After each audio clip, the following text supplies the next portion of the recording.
She dipped her spoon into the tiramisu, held it up, and fed it to him. Not to me, not to the man she was married to. To him. The room didn't fall silent. Nobody gasped. Nobody noticed. Except me. It was my birthday. He didn't even look uncomfortable, just opened his mouth slightly, playfully, like they'd done this before. Maybe they had. I stared at the flickering candle in front of me. A single candle, crooked, stuck in melting whipped cream. It hadn't been lit. No one was singing. A waitress passed by with a tray of espresso shots and paused just long enough to ask, "Would you like your check split?" Cassidy answered before I could open my mouth. "Just one bill. We've got it." There was no we in that moment. There hadn't been for a while, but this made it obvious, like being smacked with a velvet glove with a brick in it. I wasn't her partner. I was her backdrop. He laughed again. Some joke. She touched his shoulder. I couldn't even hear the words anymore. Just fragments. "Remember when? God, you're still awful." Her hand brushing her wine glass, the red swirling like a storm. I sat there, breathing, still, like a house no one lived in anymore. The table had 8 people. Only one was me. I hadn't said more than 7 words the entire dinner. She didn't ask me how work was.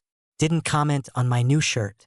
Didn't once look at me the way she looked at him, like he held the key to some world she hadn't let me into in years. I looked down at the slice of cake. Fork untouched. My name piped in shaky cursive across the plate. "Happy birthday, Elwood." It looked like a joke, a child's handwriting. I couldn't remember the last time she called me that with a smile. Someone beside me raised a toast, but it wasn't to me. It was for the project, some client account they'd landed together. Apparently a huge win. More clinking glasses. More laughter. None of it mine. I excused myself. No one asked why. I walked out into the parking lot. It was drizzling, soft, stupid rain that didn't soak, just annoyed. I leaned against a cold brick wall and stared at the back door of the restaurant like I was waiting for something to come through it. A sign. Or anything. Instead, my phone buzzed. One text from an unknown number. "You're not crazy." I saw it too. I read it twice, then again. My stomach knotted. I turned around, looked through the steamed window into the restaurant. Cassidy was laughing, tossing her head back like nothing mattered. And he, that man with the wine-soaked smirk, he leaned in and whispered something. She touched his wrist.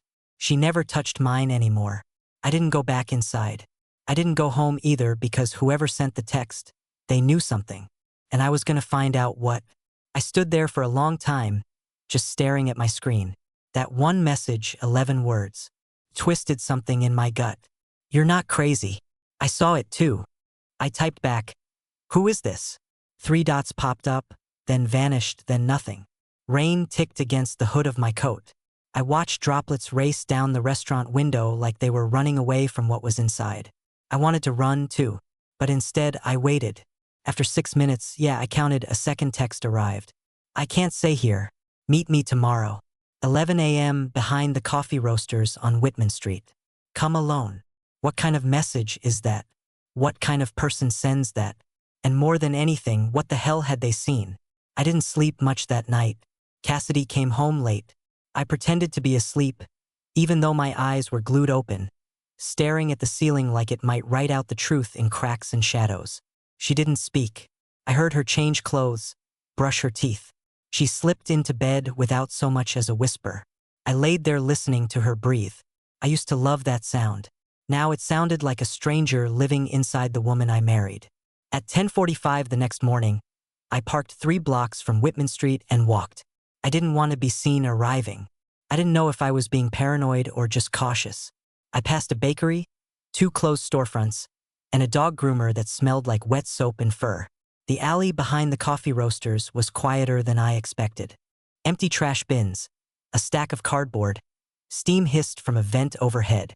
It was the kind of place where secrets hid naturally and where people disappeared. At exactly 11:01, a woman stepped out from behind the industrial door. I recognized her, kind of. She'd been at the dinner, sat diagonally across from me, said barely a word. Shoulder-length brown hair, oversized beige sweater. I think Cassidy introduced her as Marcy from work or something. I hadn't paid attention. Now I wish I had.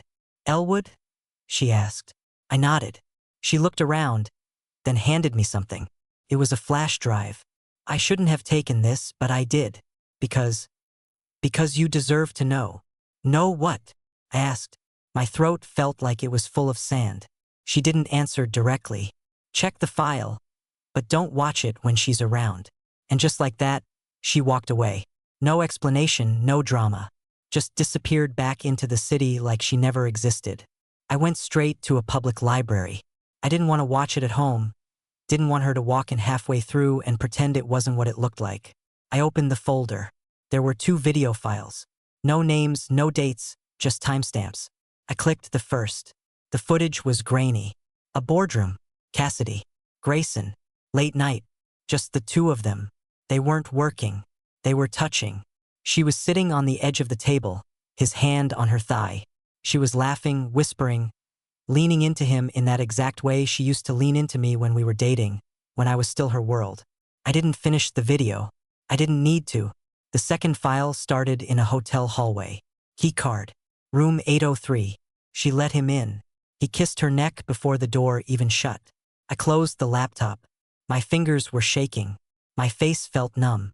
You know that feeling when you think you're gonna cry, but your body's too stunned to follow through? That was me. The worst part? This wasn't recent. Both videos were from over 3 months ago. Before my birthday, before the Denver account, before she ever mentioned his name, which means this wasn't an affair. This was a relationship, and I was the inconvenience. I walked out of the library without a plan. I didn't know where to go, what to say, who to be. I felt like I was living in someone else's body, watching my own life collapse from the inside. I sat in my car for nearly an hour, and then I made a decision. No yelling, no confronting her at home, no threats, no dramatic breakup speech. She wouldn't even know what I was doing. Not yet, because the next move I made, it would change everything. I didn't storm out. There was no yelling, no smashed plates, no, "How could you?" echoing through the walls. I didn't even take a suitcase. Just my wallet, a phone charger, my passport. Not because I planned to leave the country, but because I didn't know how far this would go. I slipped out before sunrise. Cassidy was still asleep, or at least pretending to be. We hadn't spoken a word since dinner 2 nights earlier. She probably assumed I was sulking in the guest room or licking my ego in some man cave.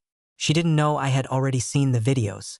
She didn't know someone from her own circle had betrayed her little secret, or maybe just tried to restore a tiny bit of decency to this mess. I ended up at a motel by the highway, the kind where the carpets always smell like burnt coffee and the vending machine proudly sells expired candy. Room 107. $72 a night. No ID required. I sat on the edge of the bed for hours, staring at nothing. Then I opened my laptop again and watched both files all the way through, not to punish myself, but to understand every detail, every gesture, every moment she looked at him, and every way she stopped looking at me. It wasn't an accident. It wasn't a lapse in judgment. This was intimacy, cultivated, ongoing, rehearsed. In one video, they spoke casually about me, my habits, my hang-ups, my routines. Cassidy laughed when he mocked the way I fold my socks into perfect pairs. "He thinks it's practical," she giggled. "I think it's compulsive."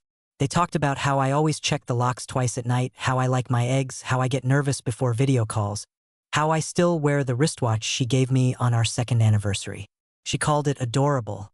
He called it sad, and she agreed. I didn't cry. I didn't even blink.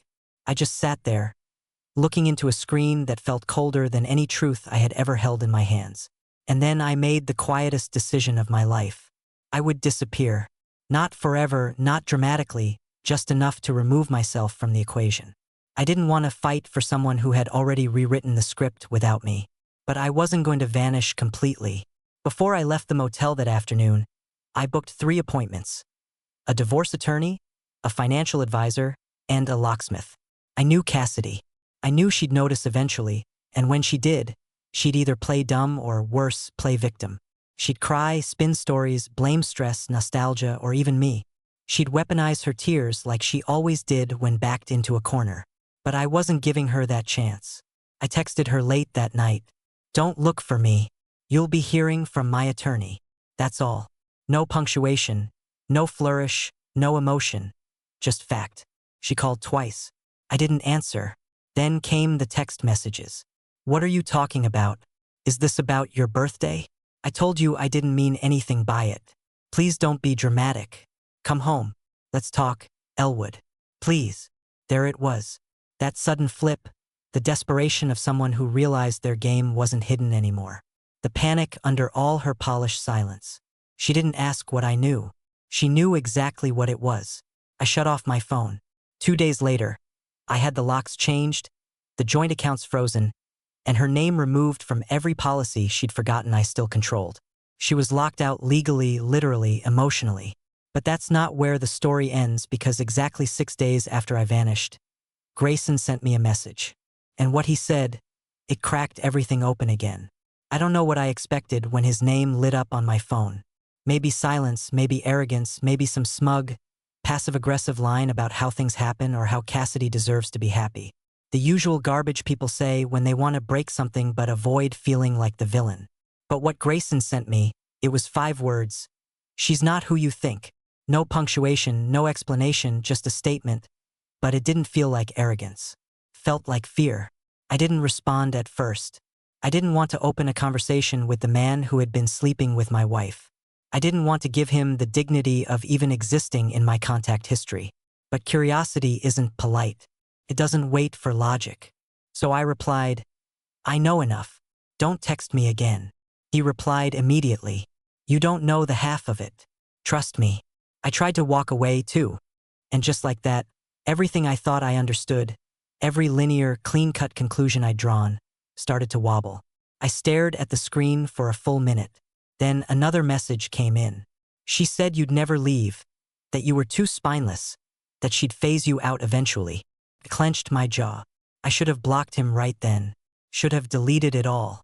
But part of me, the part that still couldn't believe someone I loved that deeply could speak about me like I was a couch she planned to donate, that part needed answers. So I called him. His voice was different from what I remembered. Nervous, thinner. He didn't sound like the same confident guy who fed my wife dessert 2 feet from me like I wasn't even there. Why are you doing this? I asked. A pause. Then, because I think she's about to do it again. To who? To me. The next 10 minutes didn't unfold. They detonated. Grayson told me they hadn't spoken since I disappeared. Cassidy had texted him a few times, tried to keep things light. But once she realized he was backing away, she flipped. She said I was a project, not a partner, that I'd served my purpose. Then she told me she hoped I enjoyed the scraps, whatever that means. I listened, numb. The betrayal was rotting from every angle now. But the worst wasn't what she said. It was what he confessed next. She told me you were already seeing someone, that your marriage had been dead for a year and you were just too weak to end it. She made me believe you were cheating, too. Said you had someone in New York you saw on business trips. Said you once called her by another woman's name in bed. I sat down. None of that was true. All of it made him feel justified. All of it made her look like a victim. All of it was engineered. She didn't just cheat. She prepped for it. She built a version of me that made her betrayal reasonable, palatable, even righteous. She built 2 stories, one for Grayson and one for me. And she almost got away with both. He ended the call quietly. I'm not reaching out to her again. I just thought you should know the truth, or at least part of it. Click. Silence. I sat in my car with the engine off, staring through the windshield like the world had folded in half. And that's when a new thought crept in. Slow, quiet, but heavy. What else was she spinning? If she lied to me and lied to him, who else was caught in her web? What if she was doing this to someone else right now? And then I remembered something small, something I hadn't thought about since before my birthday. A photo. One she showed me a few weeks earlier. A guy she said was a client. Just some weirdo who keeps asking for discounts. She laughed when she showed me. Isn't he ridiculous? But it wasn't a work thing. Something about it felt performative. Now I wondered, was that man next? Was he her new project? Because if he was, I wasn't the last victim. I was just the one who got away early. And suddenly, walking away didn't feel like enough. You ever see someone smile and wonder what their smile costs? That's what I started thinking about the night after Grayson's call. Couldn't sleep. Not because I missed her, but because I couldn't stop replaying all the little moments that had once seemed so forgettable. Like when Cassidy would glance at her phone and smirk. Or when she'd hum some random song after a work trip. Or how she once said, "People are just puzzles. You figure them out and they're boring." I didn't realize she was describing herself. But I see it now. Cassidy didn't just have an affair. She created a system, a method. She broke people down into parts she could control, then stitched them back into stories that made her look like the misunderstood heroine. I was her loyal but emotionally distant husband. Grayson was her accidental connection. The next guy, I had no idea who he was yet, only that he was probably real and probably had no clue he was being cast in a role he didn't audition for. I needed to know more.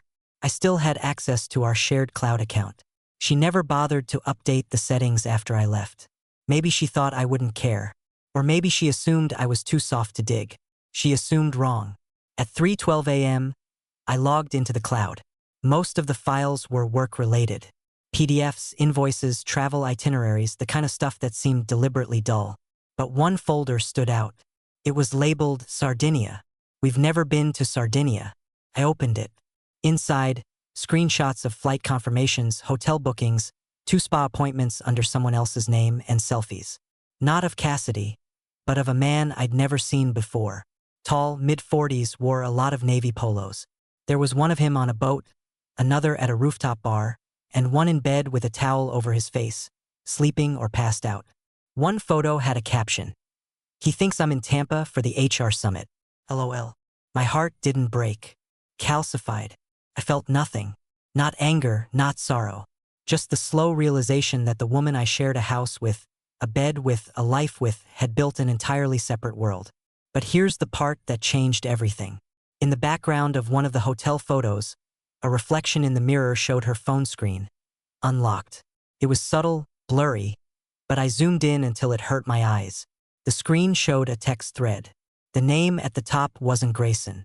It wasn't the guy in the photos. It was Marcy, the woman who gave me the flash drive. And the last visible message read, "Don't forget the backup plan if he figures it out." I froze. Backup plan? Was that about Grayson? Me? Someone else? The timestamps lined up. These messages were exchanged 2 days before my birthday. Suddenly, everything felt calculated. My ruined dinner, the attention on Grayson, the feeding him cake like I was a dead moment. It wasn't spontaneous. It was staged, planned for me to see. Why?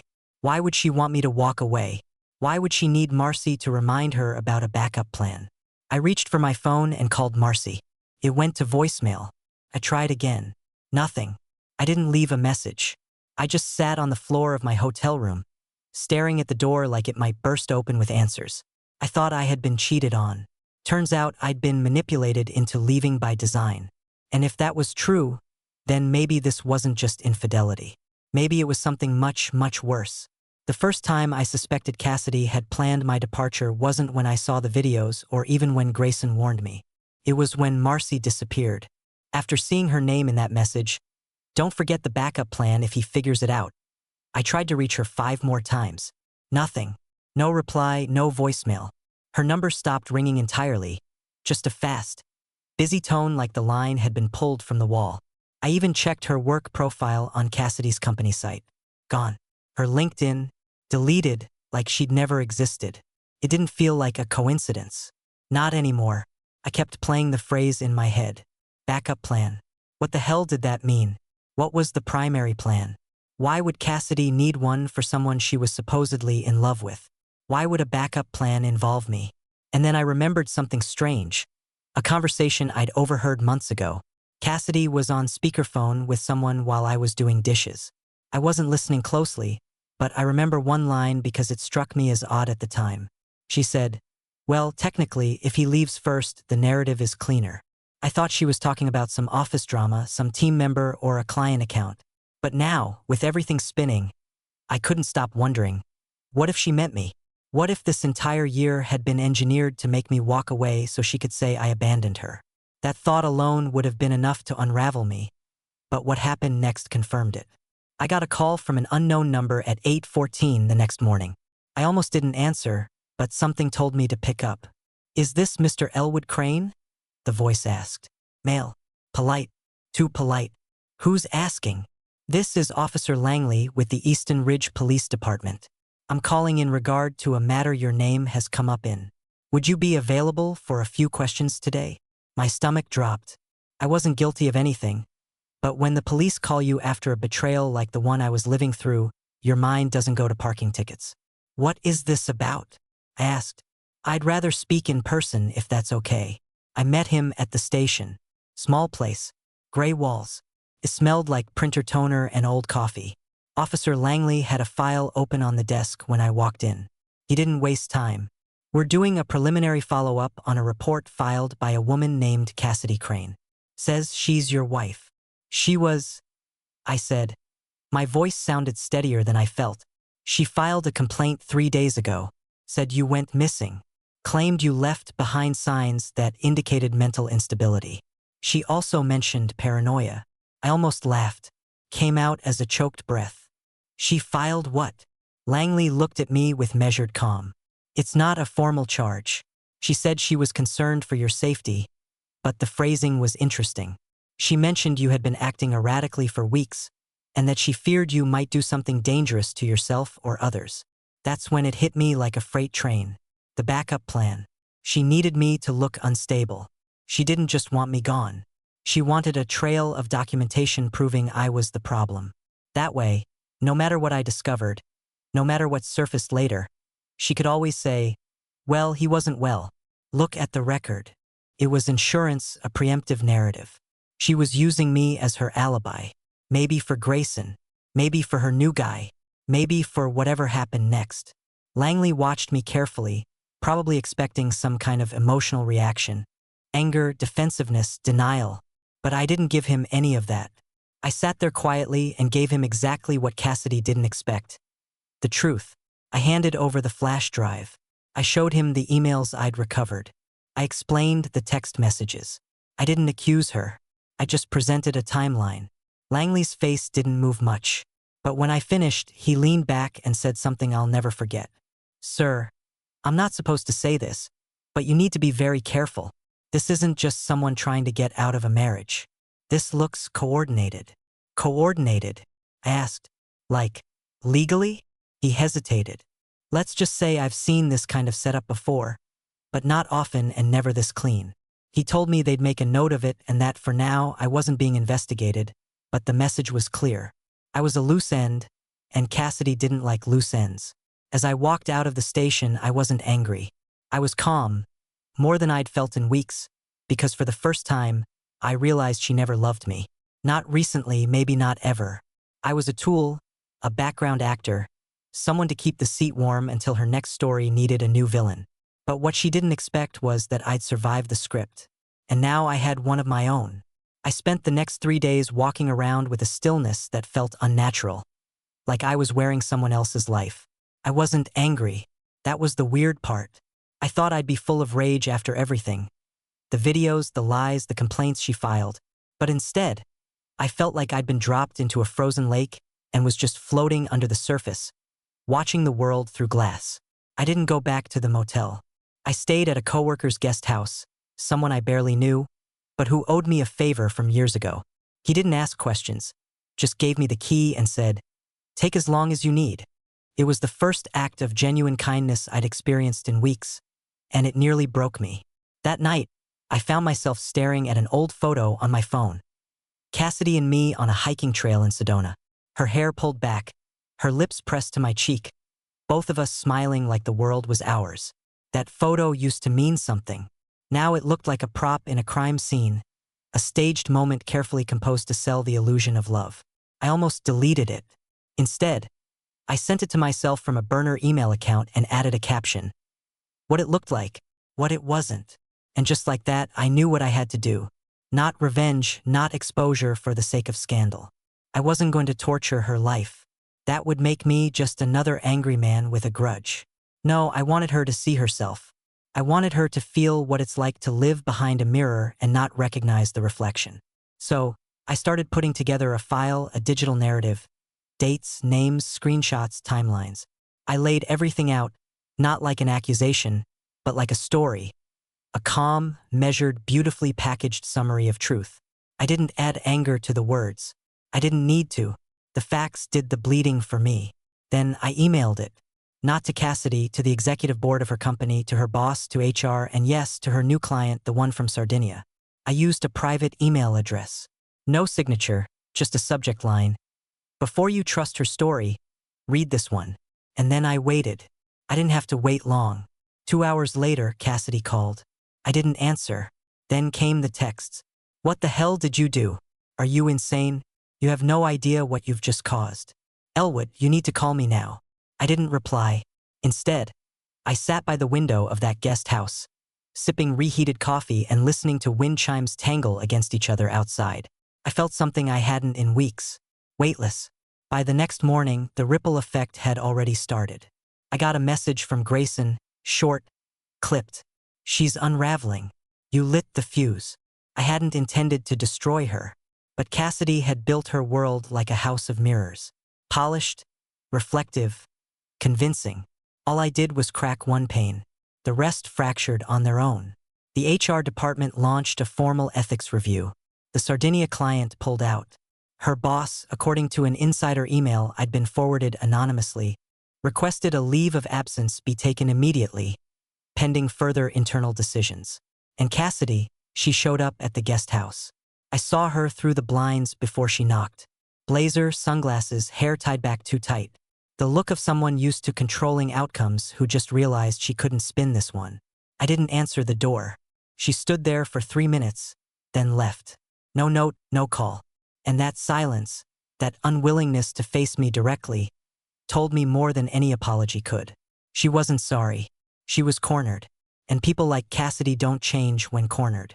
They vanish, then reappear somewhere else, reinvented, ready to try again on someone new. But I wouldn't be there to watch it. She'd never get that satisfaction because I wasn't her reflection anymore. I was her consequence. Took me weeks to stop checking my phone. Not because I wanted Cassidy to reach out, I didn't, but because some part of me still expected one final twist, another game, another attempt to rewrite the story. But it never came.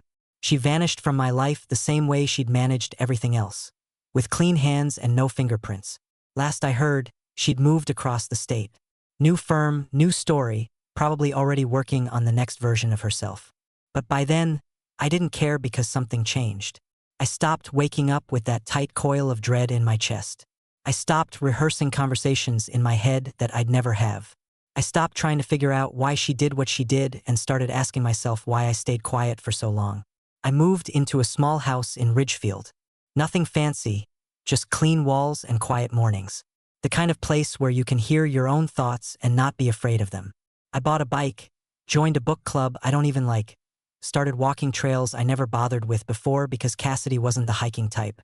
One morning, I passed a young couple sitting on a bench, legs tangled, coffee cups balanced on their knees.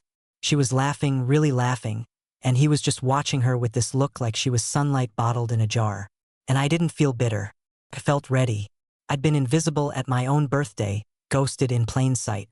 But now I take up space quietly, gently, on my own terms. Grayson sent one last message a few weeks ago. Hope you're doing better. I'm not proud of it, but I get it now. I didn't reply. Not because I hate him. I don't. He was a piece on her board, same as me, but some chapters deserve to stay closed. And Cassidy, she can keep spinning her stories. Let her charm strangers. Let her pretend she's the wounded one. That's fine. Because the ending she wrote for me, the one where I disappear quietly and never recover, it didn't stick. I got up. I walked away. And then, for the first time in a long time, I didn't look back. Now I spend my days with no script. I cook for myself. I sleep in the middle of the bed. I drink bad wine and paint rooms I never finished. I sit in silence without feeling lonely. I make peace with the past, not by understanding it, but by no longer needing it to explain me. Cassidy once said, "People are puzzles." But she was wrong. Some people aren't puzzles, they're prisons, and walking away isn't giving up. It's unlocking the door. So that's what I did. I didn't get the ending I expected,